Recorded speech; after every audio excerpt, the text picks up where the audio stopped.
Welcome to another episode of My Weird Prompts, an AI-generated podcast featuring the random prompts of Daniel Rosehill as answered by a revolving cast of friendly AI characters.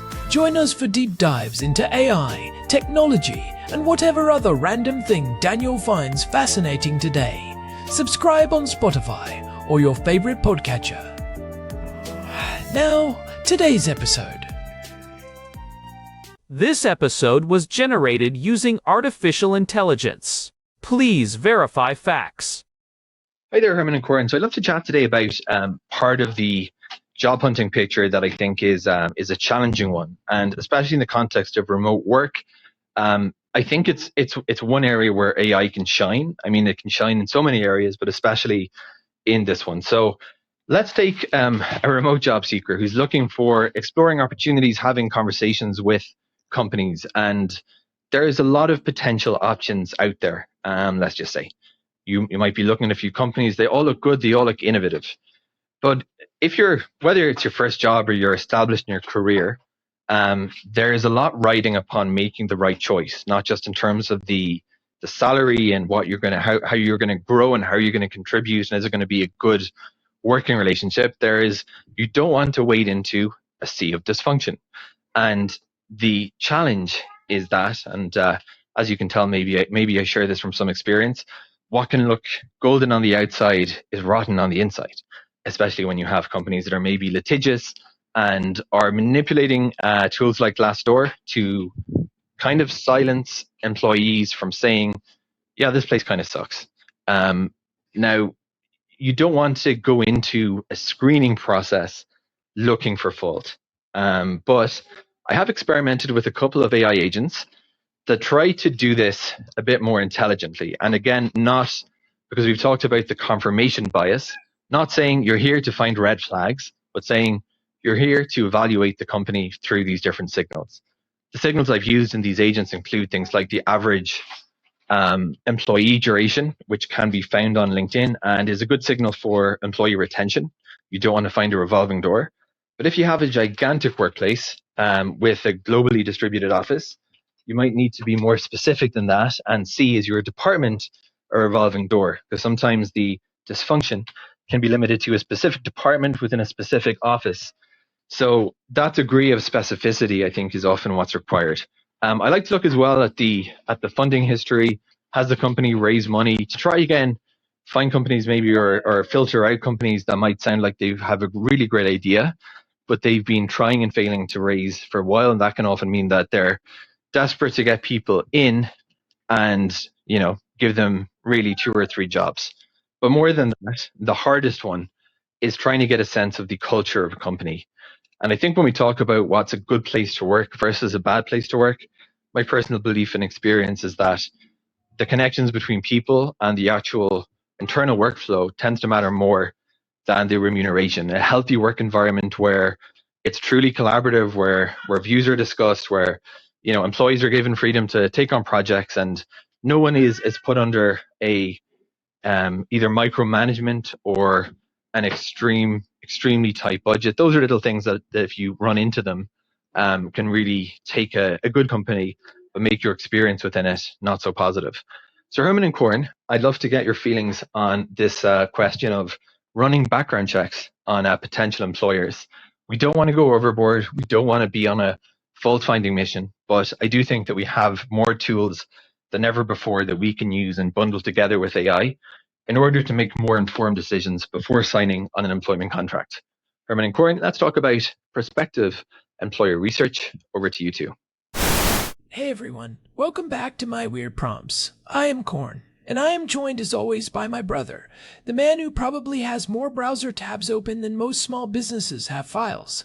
Seriously, Herman, I saw your screen earlier, and I think I saw a tab from 2022 that you are still saving for later. Herman Poppleberry here, and you are not wrong, Corn. I am currently sitting at 87 tabs, and at least 40 of them are deep dive research papers on agentic workflows and labor market shifts from the last 48 hours. It is not clutter, Corn. It is a high-velocity information ecosystem. It is a lifestyle choice. It is a choice that makes my cooling fans spin just looking at it. Well, we have a really timely one today. Our housemate Daniel sent us a voice note about something that I think is weighing on a lot of people right now, especially as we settle into February of 2026. He is looking at the job market, specifically the remote landscape, and asking how we can use AI to flip the script on the hiring process. I love this angle. Usually, the narrative is about how companies use AI to screen candidates, the dreaded automated tracking systems, the AI-led video interviews, the sentiment analysis on resumes. It can feel a bit like being a bug under a microscope, but Daniel is asking how the bugs can get their own microscopes. How do we use these tools to vet the companies before we ever sign that contract? How do we perform a reverse background check? Exactly. It is about closing that information gap.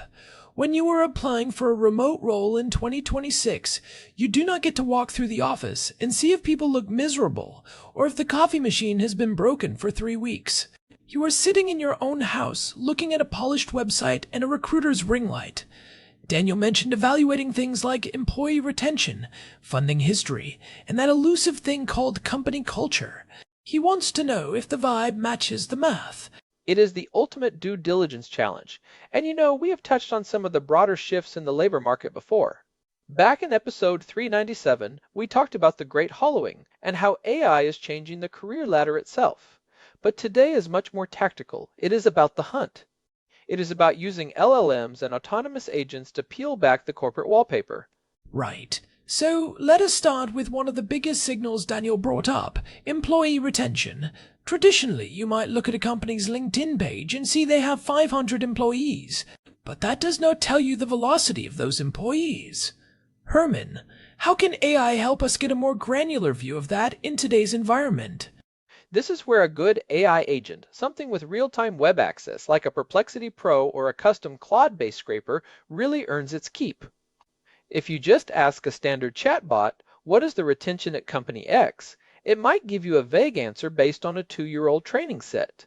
But if you use an agentic workflow, you can do some fascinating math. You can ask the AI to analyze the tenure of the current staff listed on public professional networks and, more importantly, cross-reference that with the past experience sections of people who recently left.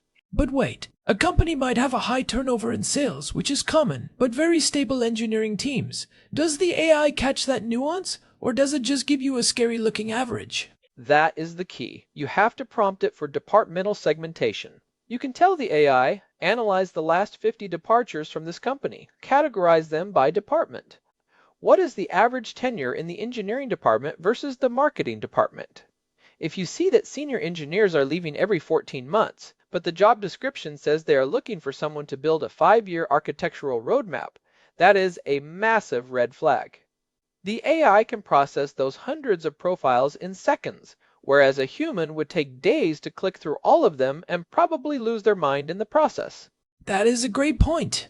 And it connects back to what we discussed in episode 100, where we talked about AI as a mirror for our own philosophical identities.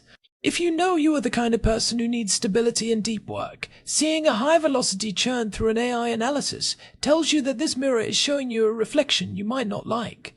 You are seeing the burn and turn reality behind her. We are a family slogan. Precisely. And Daniel also mentioned funding history. This is huge for remote startups in 2026. We are in a weird economic cycle where zombie startups are still a thing. Companies that have enough cash to stay alive, but not enough to actually grow. You want to know if the company is actually healthy or if they are just hiring a bunch of people to make themselves look attractive for a fire sale or a merger. Right, because a remote worker is often the first to go if the runway gets short. It is easier to lay off someone you have never met in person. It is just a deactivates button on Slack. So, how do we use AI to parse the financial jargon and see the actual cliff? You can feed an AI the recent news cycles and funding announcements from places like Crunchbase or even SEC filings if they are public. But the real magic is asking the AI to calculate the implied burn rate. You can say, based on their Series B of $25 million in late 2024 and their current headcount growth from 100 to 250, what is their likely monthly burn? The AI can give you a rough estimate. It might say they probably have 7 months of cash left if they do not raise a Series C by June. That is a conversation you need to have with the hiring manager. That feels like insider information, but it is all based on public data. It is just that most humans do not want to do the math or do not know how to connect the headcount to the burn rate. Exactly. It is about synthesizing disparate data points. Most people see a headline that says, Company X raises 30 million, and they think, great, they are rich. But the AI can remind you that 30 million for a company that just doubled its staff to 400 people and has a high-cost cloud infrastructure actually goes very fast. The AI acts as your financial advisor, telling you if you are boarding a rocket ship or a sinking raft. I want to move to the culture piece, because Daniel mentioned something really specific in his prompt. He talked about companies being litigious or manipulating Glassdoor reviews. In 2026, we know that companies are using AI to write the reviews now. That seems like a harder thing for an AI to sniff out than just counting months of employment. It is harder, but it is also where AI is getting surprisingly good at detecting its own. It comes down to pattern recognition in language. Think about Glassdoor reviews. We all know companies salt the mine. They tell their HR team or use a bot to go write a bunch of 5-star reviews to bury the 1-star review that mentions the CEO's temper. Oh, I have definitely seen those. They all sound the same. Great culture, fast-paced environment, free snacks, even though it is a remote job and there are no snacks. Exactly. And that is the pattern. You can take the last 50 reviews of a company and feed them into an AI like Claude or GPT. You ask it to identify clusters of similar phrasing or synthetic sounding sentiment. If 30 of the 5-star reviews use the exact same 3 adjectives or follow the same structural flow, the AI can flag those as likely coerced or fake. Then you tell the AI to ignore those and perform a sentiment analysis only on the reviews that contain specific, detailed criticisms. You are looking for the unfiltered signal. So it filters out the noise to find the truth. That is brilliant. What about the litigious part? Daniel seemed worried about companies that use legal threats to silence former employees. That is a terrifying prospect for a remote worker who might not have the resources for a legal battle. That is a dark side of corporate culture that often stays hidden. But an AI can search public court records, PACER, or news databases for the company name alongside keywords like non-disclosure agreement, breach of contract, non-compete, or wrongful termination. If a small startup has 12 lawsuits against former employees for supposedly stealing trade secrets or violating non-competes, the AI will find that pattern. A human might only find 1 or 2 and think they're isolated incidents. The AI sees the trend of legal bullying. It is like having a private investigator who can read 10,000 pages a minute. But I wonder, Herman, is there a risk of confirmation bias here? If I go looking for red flags, the AI will probably find them because every company has some flaws. No company is a perfect utopia. That is a very incisive question, Corn. And you are right. If you tell an AI, find me reasons why I should not work here, it will find them. To be objective, you have to ask for a balanced SWOT analysis: strengths, weaknesses, opportunities, and threats. You want to see the retention data alongside the growth data. Maybe the turnover is high because they are a stepping stone company. If the AI sees that everyone who leaves company A ends up at a top-tier firm like OpenAI or NVIDIA, that tells a very different story than if they all end up unemployed. That is actually a positive signal for your career growth, even if the retention is low. That is a great distinction. It is about the context of the data. It is the difference between a toxic environment and a high-performance launchpad. Right? And for remote workers, there is one more signal that I think is critical, and AI is the only way to track it effectively: the digital footprint of the leadership. In the remote world, the CEO's personality is the culture. You mean like what the CEO is posting on X at 3 in the morning when they are stressed about a board meeting? Exactly. But also what they say in long-form interviews, their blog posts, and their responses on professional forums. You can ask an AI to summarize the leadership philosophies of a CEO based on their last 5 years of public statements. Does the CEO talk about autonomy, outcomes, and trust? Or do they talk about visibility, accountability, and productivity metrics? For a remote worker, that is the difference between a dream job and a micromanaged nightmare where you have to move your mouse every 30 seconds. I can see that. If the AI flags that the CEO constantly uses words like visibilities in a way that suggests distrust, you might find yourself with bossware tracking software on your laptop within a week of starting. The AI can warn you before you ever open that laptop. It is all there in the language. Humans are often swayed by a charismatic interview. We want to believe the best. But the AI is looking at the cold, hard history of their words. It does not get charmed by a nice smile or a shared hobby. So, let us get practical for a second. If someone is listening to this, and they are about to have a second interview with a remote-first company tomorrow, what is the actual workflow? Do they just open a chat window and start typing? I would suggest a 3-step process. Step 1. The data gathering. Use an AI tool with live web access. Ask it, find the funding history, current headcount growth over the last 24 months, and average employee tenure for Company X from public profiles. Provide a departmental breakdown if possible. Okay, step 1 is the numbers. What is step 2? Step 2. The sentiment audit. Feed it the text of the last 30 Glassdoor or Indeed reviews. Ask it, identify recurring themes in the negative reviews. Check the positive reviews for linguistic patterns that suggest they were written by the same person or an AI. What is the most common reason people give for leaving? And step 3, the final check. Step 3. The leadership alignment. Ask the AI, summarize the top 3 values demonstrated by the CEO in their public communications over the last 2 years. Compare these to the company's stated mission on their website. Are there any significant contradictions? If the website says we value work-life balance, but the CEO has 3 articles about why 90-hour weeks are the only way to win, you have your answer. That is a powerful toolkit. It almost feels like we are entering an era of radical transparency, whether the companies like it or not. The information asymmetries that has favored employers for 100 years is finally starting to level out. It is about time, honestly. For decades, companies have had all the data. They have your resume, your background check, your credit score, your social media history. It is only fair that we use the same technology to see who they really are when the lights are off and the recruiters aren't looking. You know, it makes me think about Daniel's point about not going overboard. There is a fine line between due diligence and paranoia. You don't want to talk yourself out of a great opportunity, because the AI found one disgruntled employee from 5 years ago. Totally. You are not looking for a perfect company because those do not exist. You are looking for a compatible company.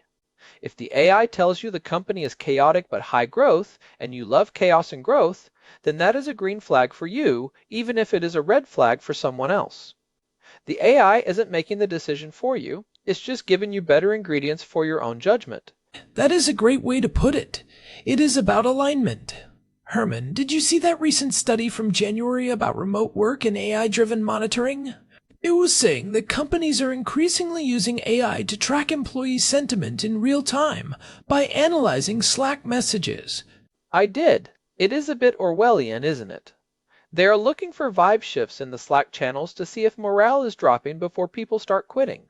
They are using AI to predict who is going to leave. Right. So if they are using AI to predict our behavior, using AI to analyze their public behavior is really just balancing the scales. It is like a digital Cold War, but hopefully one that leads to better matches and less quiet quitting later on. I think it will. Imagine a world where the AI can tell you, hey, based on your working style and this company's actual internal data, you have an 85% chance of being happy there for at least 2 years. That would save everyone so much time and heartache. We might actually see the end of the bad hire. It really would. And I think that is the ultimate goal of what Daniel was asking. It is not about catching them in a lie necessarily. It is about finding the truth of the relationship before you get married to the job. It's about entering the contract with your eyes wide open. Exactly. And speaking of relationships, if you are listening to this and you have a relationship with our show, we would love to hear from you. We are always looking for ways to make this more useful for you. If you have a weird prompt that helped you land a job or avoid a bad one, send it our way. Yeah, and if you have a second, a quick review on your podcast app or a rating on Spotify really goes a long way. It helps other people find us, and helps us keep doing this deep dive into the weird and wonderful world of AI prompts. We are trying to hit our goal of 5,000 reviews by the end of the quarter, and we are so close. We see every single review, and we appreciate them more than you know. Even the ones that tell me to close my browser tabs. Especially those. So, to recap for Daniel and everyone else out there in the job hunt, use the AI to do the math on retention, use it to pass the financial runway, and use it to spot the linguistic patterns in reviews and leadership talk. The information is out there, you just need the right tool to synthesize it. Don't just read the job description, audit the company. And do not be afraid to ask the AI the hard questions. Ask it, why might a talented engineer hate working here? Or, what is the biggest risk to this company's survival in the next 24 months? The answers might surprise you, and they will definitely give you better questions to ask in your next interview. This has been a fascinating look at the other side of the hiring coin. Herman, thank you for diving into the weeds on those technical signals. I know you have about 87 tabs to get back to. Only 83 now. I closed 4 while we were talking about burn rates. Progress. I am practically a minimalist now. That is a win in my book. Well, thanks everyone for listening. You can find all our past episodes, including the ones we mentioned today, at myweirdprompts.com. We have a full archive there, and you can even send us your own prompts through the contact form. We are also on Spotify and most other podcast platforms. Just search for My Weird Prompts. We drop new episodes every Tuesday and Friday. Until next time, keep asking the weird questions. And keep looking for the signals in the noise. This has been My Weird Prompts. See you in the next one. Bye, everyone. I really think the point about the CEO's 3 a.m. posts is going to be the most used tip from this episode, Herman. People love a bit of digital detective work. It is the most honest data point we have, Corn. You cannot hide your true self when you are staring at a screen in the middle of the night and the filters are down. It's the midnight mirror. Too true. All right, let us go see what Daniel is cooking for dinner. I think it is my turn to do the dishes anyway, which is a data point I wish I could ignore. It definitely is. I did them last night and the night before. I have the spreadsheets to prove it. Of course you do. Catch you later. Later. One more thing before we go. I was just thinking about that episode 100 again. It is funny how these themes of identity and reflection keep coming back. Whether it is looking at ourselves through AI or looking at a company, it is all about that search for clarity in a very noisy world. It really is. The AI is just the lens. We still have to be the ones who decide what we are seeing and what we are willing to live with. Clarity is the ultimate competitive advantage. Well said. All right, for real this time. Bye, everyone. Goodbye. And hey, if you're looking for that RSS feed, it is right there on the website. Very easy to subscribe. myweirdprompts.com. Do not forget it. We also have a newsletter if you prefer reading to listening. Okay, now I am actually stopping. The stop button is right here. Me too. See ya. See ya. Faintly, I think I'll open one more tab for that newsletter though. This episode was generated using Gemini Flash 3. Text-to-speech engine was Chatterbox Turbo. Thanks for listening to another episode of My Weird Prompts, an AI-generated podcast featuring Daniel Rosehill's AI prompts, as answered by a revolving cast of friendly AI characters including me, Cornelius the Sloth. Subscribe on Spotify or visit myweirdprompts.com.